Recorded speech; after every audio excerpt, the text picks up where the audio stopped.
Friends.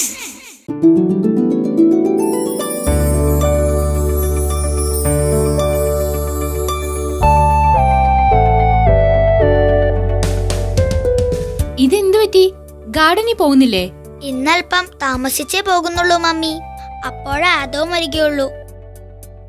ആദത്തിന് എന്തു പറ്റി? അവനിവിടെ ഇല്ലായിരുന്നല്ലോ. മമ്മി മറന്നുപോയോ? ആ, അവൻ ഡാഡിയുടെ അടുത്ത് പോയിരിക്കുകയായിരുന്നല്ലേ?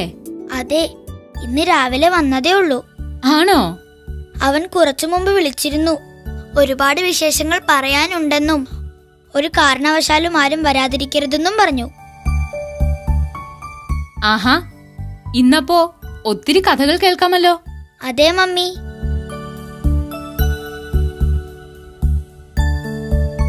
മമ്മി, ഞാനെന്നാൽ ഗാർഡനിലേക്ക് ചെല്ലട്ടെ? ശരി, ആദ്യത്തെ തിരക്കിയതായി പറയണേ. ശരി മമ്മി.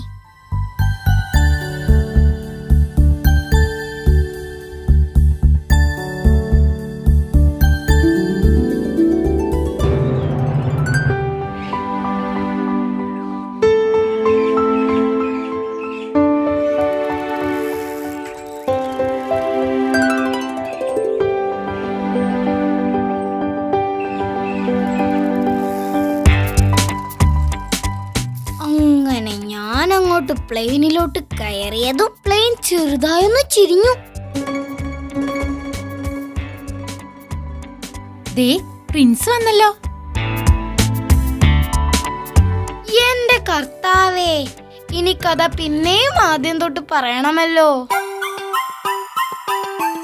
ഇതെന്താ പ്രിൻസേ ഇത്രയും താമസിച്ചത്? നീയല്ലേ പറഞ്ഞത് താമസിച്ചിറങ്ങിയാൽ മതിയെന്ന്? ഞാൻ വിശേഷങ്ങൾ പറയാനുള്ള ധൃതിക്ക് അതങ്ങ് മറന്നു. ശരി ശരി, എന്നാൽ പിന്നെ ഞാൻ ആദ്യം തൊട്ട് പറയാം. ഇതെന്തൊരു കഷ്ട! ഞാൻ മൂന്നാമത്തെ തവണയാണ് വിശേഷം കേൾക്കുന്നത്. അതെങ്ങനെ? ഞാൻ ആദ്യം വന്നത്, പിന്നെ ആദ്യം വന്നു, വിശേഷം പറയാൻ തുടങ്ങി. പകുതിയായപ്പോഴേക്കും സ്റ്റെഫി വന്നു. അവൻ പിന്നെ വിശേഷം ആദ്യം മുതൽ തുടങ്ങി. അപ്പോതേ പ്രിൻസ് വന്നപ്പോ ഇനിയും ആദ്യം മുതൽ പറയാൻ തുടങ്ങുന്നു. എനിക്ക് കേട്ടു കേട്ടു മടുത്തു. എന്നാൽ ഞാൻ കുറച്ച് ചേഞ്ച് വരുത്തി പറയാം. അപ്പൊ ബോറടിക്കില്ലല്ലോ. ഓ, സാരില്ല ആദം, നീ പറഞ്ഞോ? ഈ റോമക്സ് ആ മൂഡ് കളഞ്ഞു.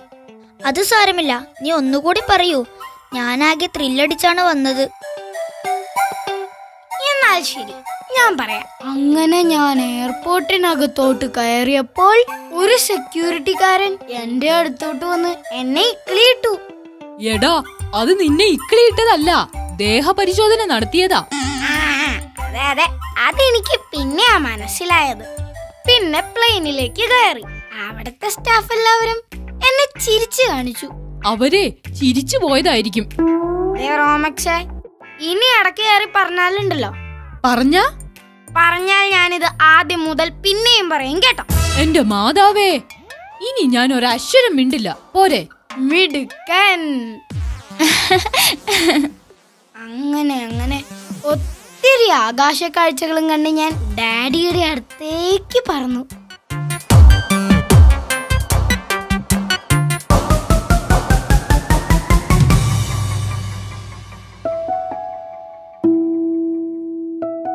ഓ, ഇന്നലെ മകന്റെ ഫോൺ കോൾ വന്നപ്പോഴാ ഒരു ആശ്വാസമായത്. ആൽബർട്ടോ ഇപ്പോഴും കുവൈറ്റിൽ തന്നെയല്ലേ? അതേ തോമസേ, കുറച്ചു ദിവസമായി അവൻ ഇങ്ങോട്ട് വിളിക്കാൻ സാധിച്ചില്ല. ഞങ്ങൾ അങ്ങോട്ട് വിളിച്ചിട്ടും കിട്ടുന്നുണ്ടായിരുന്നില്ല. എല്ലാവരും ഒന്ന് പേടിച്ചു. എന്തിന്? ഇപ്പോഴത്തെ പത്രവാർത്ത മാത്രം വായിച്ചാൽ മതിയല്ലോ ഉള്ള സമാധാനം പോകാൻ. അല്ല, വിളിക്കാൻ പറ്റാതിരുന്ന കാര്യം എന്തായിരുന്നു? അതെന്തോ നെറ്റ്വർക്ക് പ്രോബ്ലം ആയിരുന്നു അത്രേ. ഓ, ഏതായാലും ഇപ്പോഴാ ഒരു സമാധാനമായത്. ഒന്നുമില്ലേലും അച്ചായനെ കർത്താവ് കൈവിടുമോ? നല്ല കാര്യമായി. അതുപോലെ തന്നെ നമ്മുടെ ആദവും ഇന്നാണ് അവന്റെ ഡാഡിയുടെ അടുത്ത് നിന്നും തിരിച്ചെത്തിയത്. ഞാൻ ഇന്നുവരെ വിമാനത്തിൽ കയറിയിട്ടില്ല ചായ. ഓ, അത് അതൊന്നും വലിയ കാര്യമല്ല തോമസേ. നമ്മുടെ അടുത്ത ഏതെങ്കിലും യാത്ര വിമാനത്തിലാകാം. എന്താ? ആ, അത് കൊള്ളാ ചായ.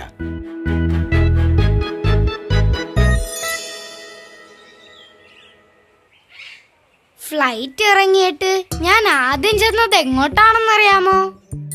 എങ്ങോട്ടാ? കറങ്ങിക്കൊണ്ടിരിക്കുന്ന ഒരു ഹോട്ടലിൽ. കറങ്ങുന്ന ഹോട്ടലോ? അതെ, ഞാനും അത് ആദ്യമായാണ് കേൾക്കുന്നത്. ബില്ല് കണ്ടിട്ട് തല കറങ്ങിയെന്നായിരിക്കും ഇവൻ പറഞ്ഞത്. എന്റെ റോമെക്സേ, നീ എന്നെ പറയാനൊന്ന് സമ്മതിക്ക്. പിന്നെ കറങ്ങുന്ന ഹോട്ടലേ, ഒന്ന് പോയാതും വെറുതെ പുളുവടിക്കാതെ. കറങ്ങുന്ന ഹോട്ടലോ? ഇവന്റെ ഡാഡിയുടെ അടുത്ത് പോയപ്പോഴേ ഞാൻ പ്രതീക്ഷിച്ചതാ ഇതുപോലെ അക്രമങ്ങൾ ഉണ്ടാകുമെന്ന്. കറങ്ങുന്ന ഹോട്ടല് പോലും. എന്തിനൊരു മയൊക്കെ വേണ്ടേ? എന്റെ പൊന്നു റോമെക്സേ, ഡാഡി താമസിക്കുന്നതിനടുത്ത് അങ്ങനൊരു ഹോട്ടലുണ്ട്. ഇവനെ ഞാൻ എങ്ങനെയാ പറഞ്ഞൊന്ന് വിശ്വസിപ്പിക്കാ? ശരി, നീ പറഞ്ഞോ, ഞാൻ കേട്ടോളാം. എന്താ റോമിക്സേ നീ ഇങ്ങനെ? പിന്നെ കറങ്ങുന്ന ഹോട്ടൽ അത്രേ.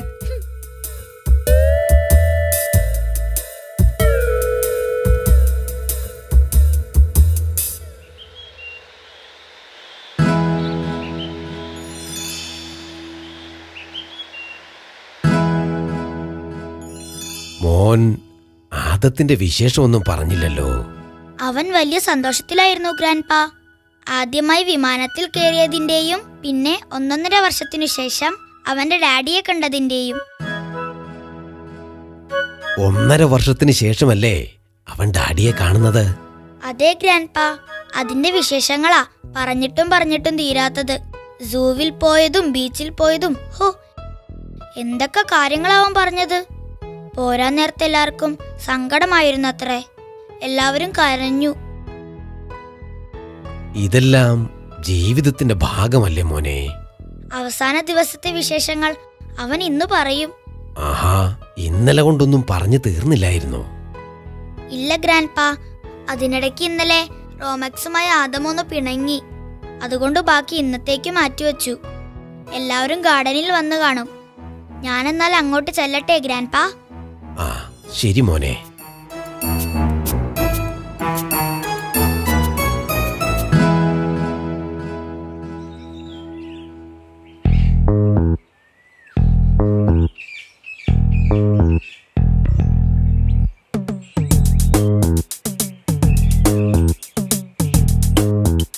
Good morning Romex. ഇന്നും പുളുവടിക്കാൻ തന്നെയാണോ ആദം നീ നേരത്തെ ഇങ്ങ് വന്നിരിക്കുന്നേ? എന്തിനാ റോമെക്സ് വെറുതെ പിണങ്ങാൻ നിൽക്കുന്നത്? അല്ല, ഇന്നലത്തെ പോലെ എന്തെങ്കിലും ഉണ്ടാവുമോ എന്നറിയാനായി ചോദിച്ചെന്നേ ഉള്ളൂ.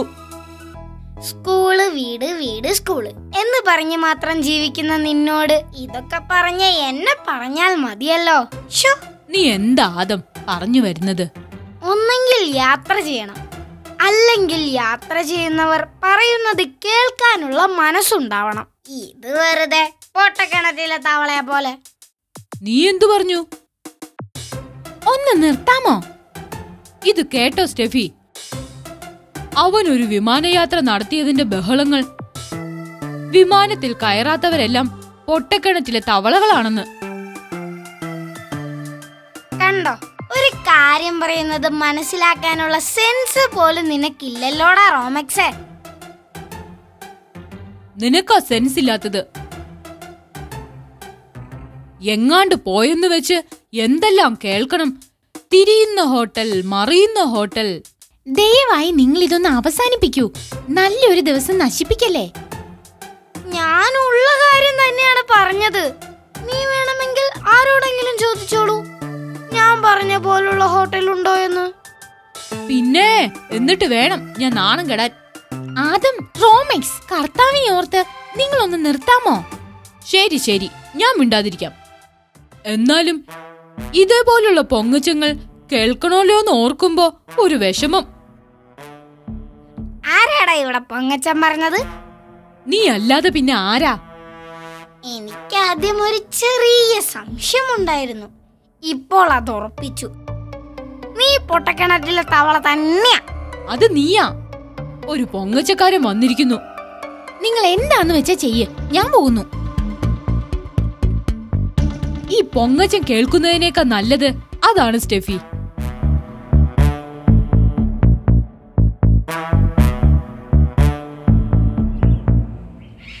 ഗ്രാൻഡ്പാ, ഞാനെന്നാൽ പോയിട്ട് വരാം. മമ്മിയോട് സംസാരിച്ചിരിക്കുകയായിരുന്നു, അതാ താമസിച്ചത്. എന്നാ പോയിട്ട് വേഗം വാ പ്രിൻസ് മോനെ. അതാരാണെന്നൊന്ന് നോക്കിക്കേ പ്രിൻസേ. ശരി ഗ്രാൻഡ്പാ.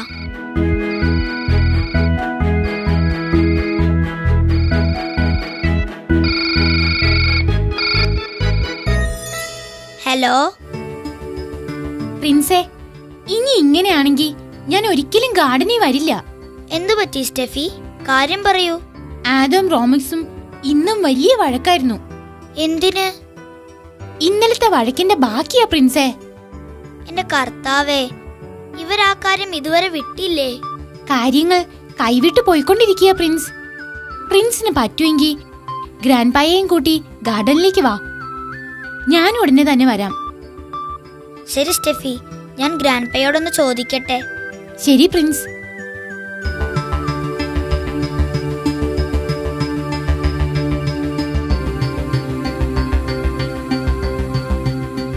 ആരായിരുന്നു മോനെ? സ്റ്റെഫി ആയിരുന്നു ഗ്രാൻഡ്പാ. എന്താ ഇന്ന് ഗാർഡനിൽ വരുന്നുണ്ടോന്നറിയാൻ വിളിച്ചതാണോ? ഗ്രാൻഡ്പാ, കുറച്ചു പ്രശ്നമുണ്ട്. എന്തു പറ്റി മോനെ?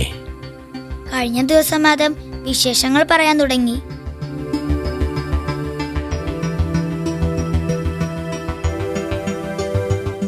കുറച്ചു മുമ്പ് ഈ സംഭവത്തിന്റെ ബാക്കി വഴക്ക് നടന്നെന്നാ സ്റ്റെഫി പറഞ്ഞത്.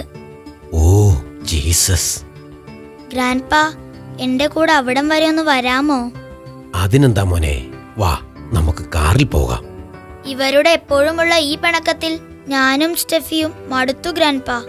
അതൊന്നും സാരമില്ല പ്രിൻസേ, നിങ്ങള് കുട്ടികളല്ലേ. ഇന്നത്തെ പ്രശ്നം അല്പം ഗൗരവമുള്ളതാണെന്ന് തോന്നുന്നു ഗ്രാൻഡ്പാ. മോൻ സമാധാനിക്ക്, നമുക്കതൊക്കെ നേരെയാക്കാം. ശരി ഗ്രാൻഡ്പാ.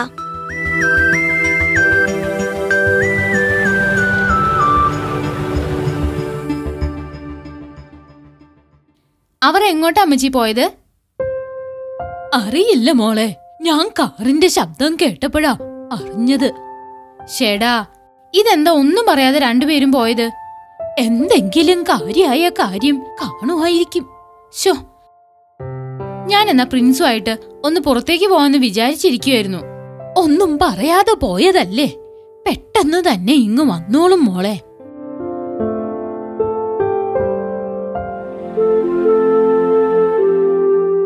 ഇതെന്താ മക്കളെ നിങ്ങൾക്ക് പറ്റിയത്? കറങ്ങുന്ന ഹോട്ടലുണ്ടെന്ന് പറഞ്ഞിട്ട് ഇവൻ വിശ്വസിക്കുന്നില്ല ഗ്രാൻഡ്പാ. കൂടാതെ എന്നെ ഒത്തിരി കളിയാക്കുകയും ചെയ്തു. റിവോൾവിംഗ് റെസ്റ്റോറന്റിന്റെ കാര്യമാണോ ആദം പറയുന്നത്? ആ, അത് തന്നെ ഗ്രാൻഡ്പാ. അപ്പോൾ അങ്ങനത്തെ റെസ്റ്റോറന്റുകൾ ഉണ്ടല്ലേ?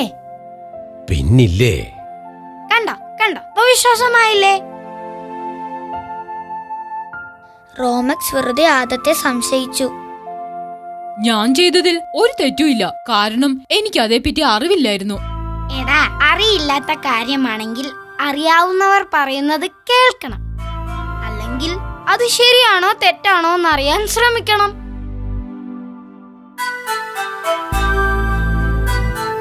കാണാത്തതൊന്നും ഞാൻ വിശ്വസിക്കില്ല.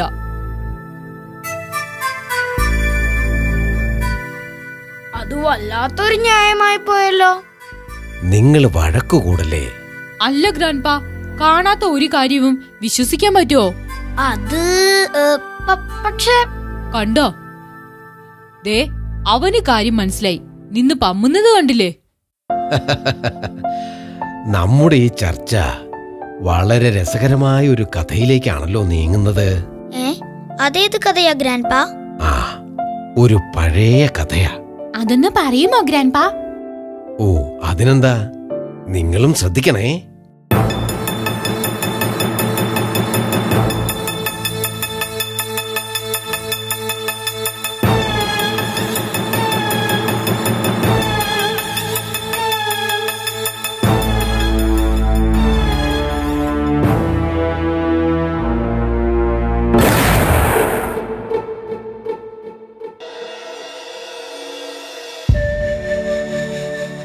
ബുദ്ധിമാന്മാരിൽ നിന്നും മറച്ചുവെച്ച് ഇക്കാര്യങ്ങൾ ശിശുക്കൾക്ക് വെളിപ്പെടുത്തിയതിനാൽ പിതാവേ, ഞാൻ അങ്ങയെ സ്തുതിക്കുന്നു. ഒരിക്കൽ ഒരു യുവാവ് ബ്രസീലിലേക്ക് യാത്ര ചെയ്തുകൊണ്ടിരിക്കുകയായിരുന്നു.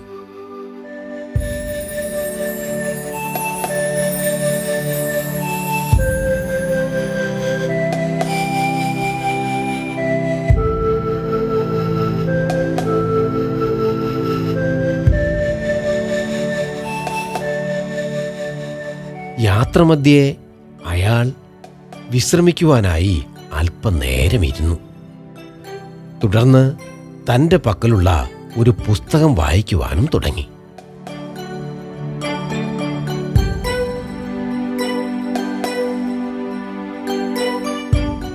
ഈ പ്രവൃത്തികൾ കണ്ട മറ്റൊരു യാത്രക്കാരൻ അയാളുടെ അടുത്തേക്ക് നീങ്ങി.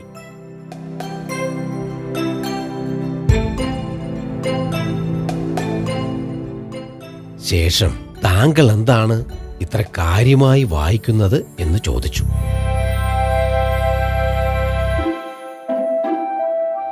മറുപടിയായി അയാൾ പറഞ്ഞു, കത്തോലിക്കാ സഭയിൽ അംഗമായി പരിശുദ്ധ കുർബാന സ്വീകരിച്ച മൂറിന്റെ കഥയാണിത്. ആഗതൻ പുതിയൊരു ചോദ്യം എറിഞ്ഞു. നീ അതിന് പരിശുദ്ധ കുർബാനയിലും മറ്റും വിശ്വസിക്കുന്നുണ്ടോ?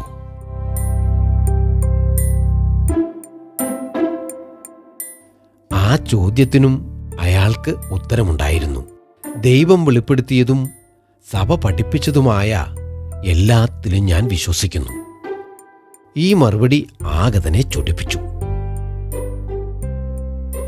കുപിതനായ അയാൾ പറഞ്ഞു, എന്ത് സഭ, എന്ത് ദൈവം?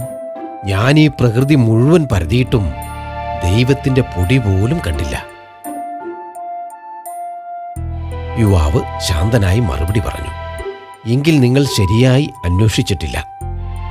ഓരോ പൂവും ഓരോ പുല്ലും ദൈവത്തിന്റെ ജ്ഞാനവും സർവശക്തിയും ചൂണ്ടിക്കാണിക്കുന്നു.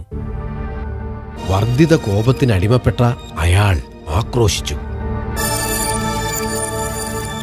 നീ എന്നെ പഠിപ്പിക്കാൻ വരികയാണോ? നീയൊരു കുട്ടിയാണ്. അർത്ഥമില്ലാത്തവയിൽ നീ വിശ്വസിക്കുന്നു. ഞാൻ കാണുന്നത് മാത്രം വിശ്വസിക്കുന്നു. അപ്പോൾ ആ യുവാവ് ഒരു മറുചോദ്യം ചോദിച്ചു.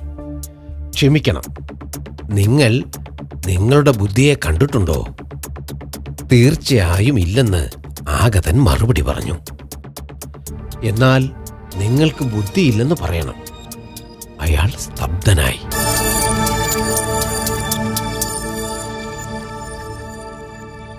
ഈ കഥ കേട്ടിട്ട് എന്തു തോന്നുന്നു റോമക്സ്? ശരിയോ ഗ്രാൻഡ്പാ, തെറ്റെന്റേതാ. ഹോ, എന്തൊക്കെ ബഹളായിരുന്നു. അവൻ ആദത്തെ ഒന്ന് സംസാരിക്കാൻ പോലും സമ്മതിച്ചിട്ടില്ല. അതൊന്നും സാരമില്ലെന്നേ. ഇപ്പോൾ നമുക്കെല്ലാം പുതിയൊരു അറിവ് കിട്ടിയില്ലേ? Revolving hotel. കൂട്ടത്തിലൊരു നല്ല കഥയും. മക്കളെ, ദൈവം ഈ ലോകം ഇത്ര മനോഹരമായി നിർമ്മിച്ചത് നമുക്ക് കാണുവാനും ആസ്വദിക്കുവാനും അനുഭവിക്കുവാനും വേണ്ടിയാണ്. അറിയാൻ പറ്റുന്നിടത്തോളം അറിയുക, ആസ്വദിക്കാൻ പറ്റുന്നിടത്തോളം ആസ്വദിക്കുക. അത് ദൈവത്തിന്റെ മഹത്വത്തിലേക്ക് നമ്മെ കൂടുതൽ കൂടുതൽ അടുപ്പിക്കുകയേ ഉള്ളൂ.